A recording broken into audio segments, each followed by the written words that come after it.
Y como anticipamos en este primer bloque, contamos con la presencia de un abogado del foro local muy experimentado, con trayectorias, el doctor Néstor Oroño. ¿Qué tal, Néstor? Hola, Héctor, buenas noches. Gracias por visitarnos y gracias por traernos un poco de información para entender un poco más cómo funciona el sistema penal en Argentina.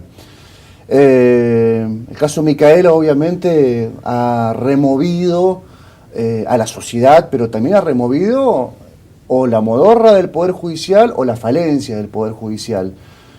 ¿Qué primera impresión, qué primera lectura hiciste cuando se conoció el desenlace y todo lo que se conoció previamente? En primer lugar, creo que denuncia algo que todo, o evidencia algo que todos conocemos, que es la crisis de la pena privativa de libertad y la crisis de los dogmas o de los paradigmas rehabilitación, resocialización, reinserción, ante no solo una variada gama de delitos comunes que normalmente terminan con el imputado en la cárcel, sino además la insuficiencia para una gama muy específica, muy particular de manifestación del delito, que son los delitos relacionados a la integridad sexual. Estos delitos presentan una patología muy especial por parte de sus autores.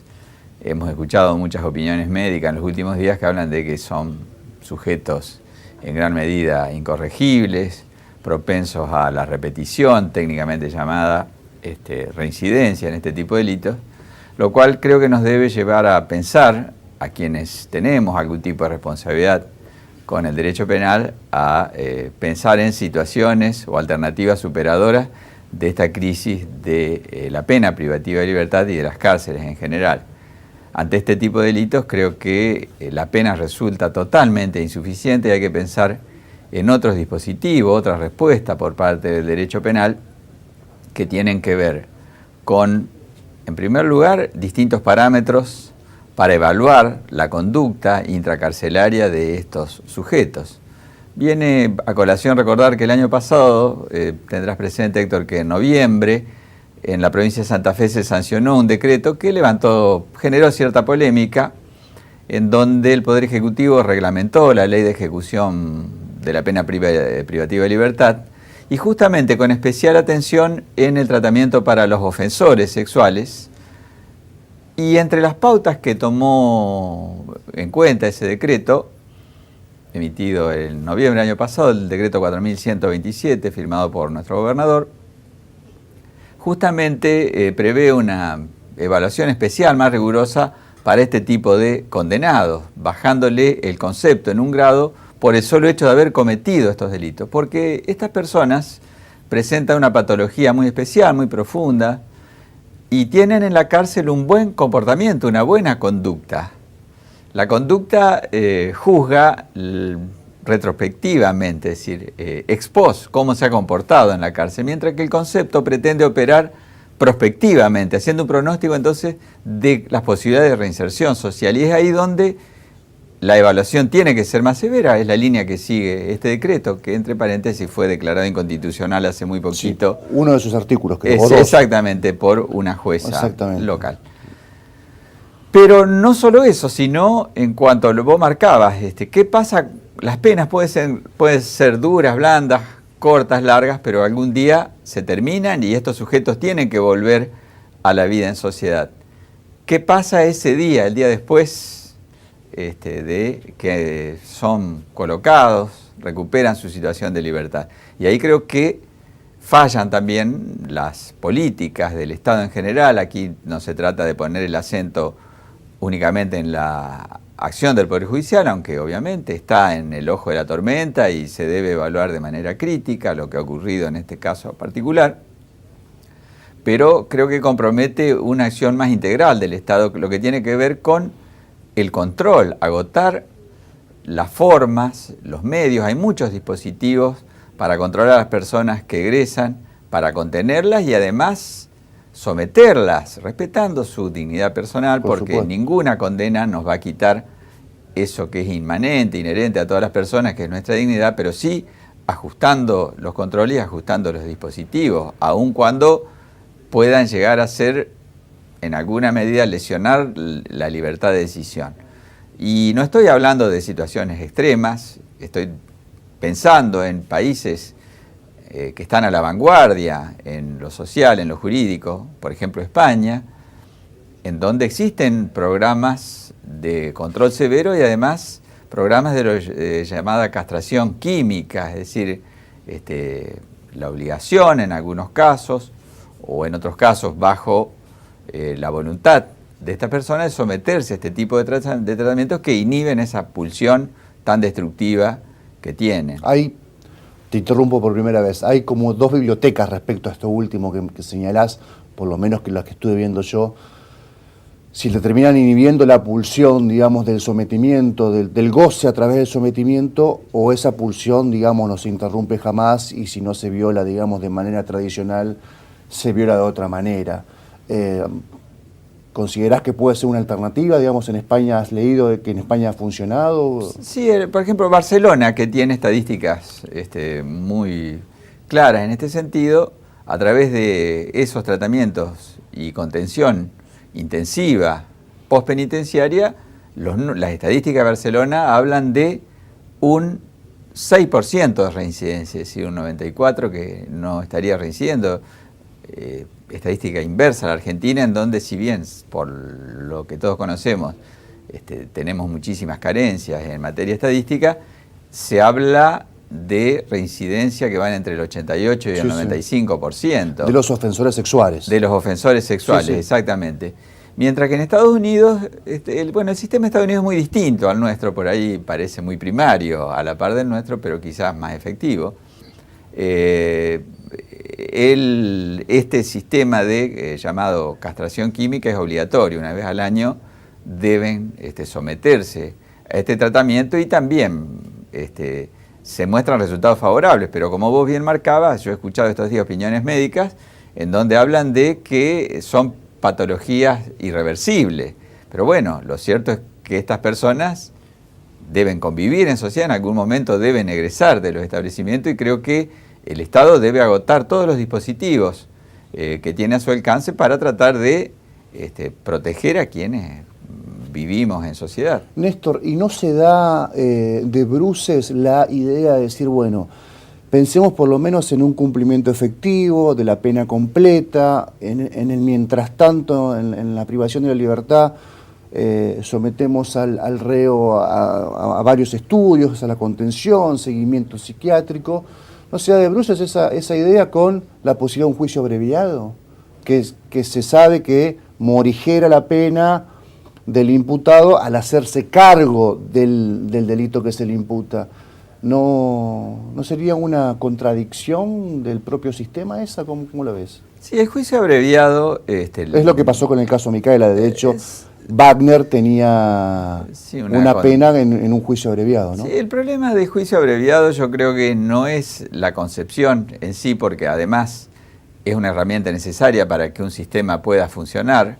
En todos los sistemas existen dispositivos negociados abreviados porque es operativamente imposible atender mediante los dispositivos de un juicio común, de un juicio oral y público o un juicio por jurado en aquellos países que lo tienen, todos los casos que llegan a conocimiento del Poder Judicial en la esfera penal. El problema puede pasar a veces por el abuso de este tipo de dispositivos. Yo advierto en la provincia de Santa Fe, que estamos con un sistema de enjuiciamiento bastante novedoso, una fuerte tendencia institucional a la abreviación. Lo he marcado en algunas intervenciones que he tenido en ámbitos académicos, en discusiones sobre esta cuestión. Y creo que en ese sentido hay que ser cuidadoso acerca del uso de esta herramienta que es necesaria para que el sistema pueda funcionar. Creo que hay que ser más riguroso por las patologías, por las particularidades que presentan este tipo de delitos en cuanto a las penas y en cuanto a también los llamados beneficios carcelarios. Vos hablabas de cumplimiento integral de la pena.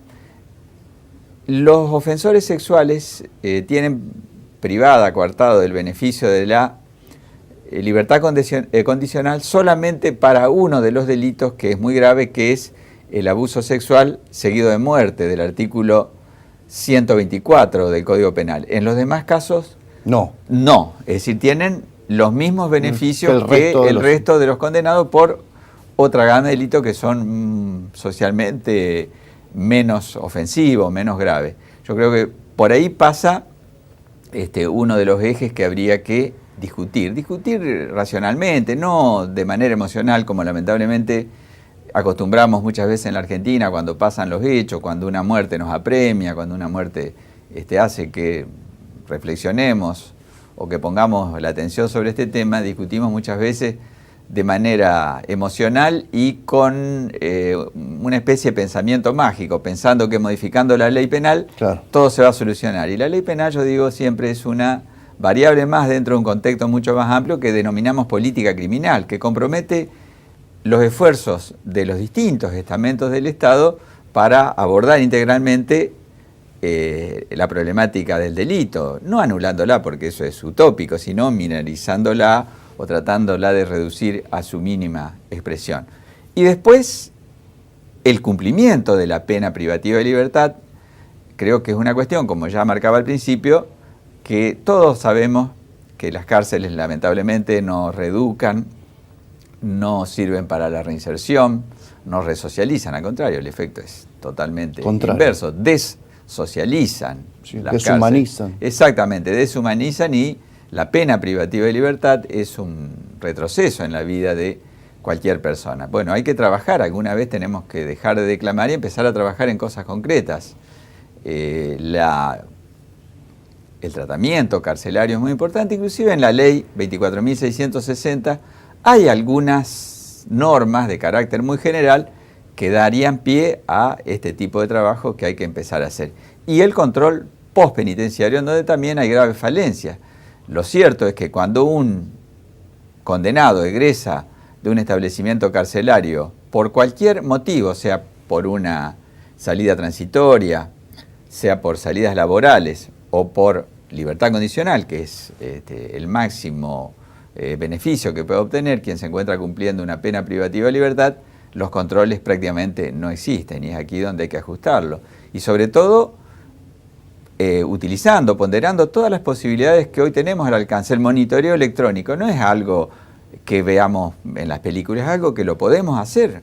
Obviamente aquí hay que hacer una inversión, el Estado debe, y la sociedad en general debe tomar conciencia que las cárceles, si las concebimos como meros depósitos de personas, lejos de solucionar los problemas que la sociedad pretende que solucionen, nos están generando un problema más grave a futuro, porque como decía esta persona, algún día egresan de las cárceles. La última, Néstor, en tu larga experiencia como abogado, que has atravesado distintas situaciones, o como defensor, o como querellante representando a la víctima, ¿es el daño subjetivo a la subjetividad más grave que puede tener un ser humano la violación? Yo creo que sí, que uno de los delitos más aberrantes, y en donde a la víctima le genera un estrés, le genera un trauma que muchas veces es insuperable en la vida. Creo que no se puede, primero, tratar ni legislativamente, ni judicialmente, ni socialmente con liviandad esta cuestión. Yo creo que es una de las afrentas más graves que puede sufrir una persona, no solamente una mujer, normalmente son las mujeres las víctimas, pero hay muchísimos casos de abuso sexual a niños. A niños, exactamente. Por eso creo que aquí hace falta que la sociedad en general tome conciencia acerca de la gravedad de estos delitos, y que los operadores del sistema judicial también tengan plena conciencia de la responsabilidad que tienen al momento de juzgar estos delitos. Vemos el caso de juez de ejecución, que hoy está en boca de todos. Lamentablemente, este juez creo que no tomó plena conciencia de lo que estaba haciendo cuando tuvo los informes de carácter técnico que le indicaban que esta persona todavía no estaba en condiciones de reinsertarse, y sin embargo hizo caso omiso, y bueno, con el resultado trágico que hoy todos estamos lamentando.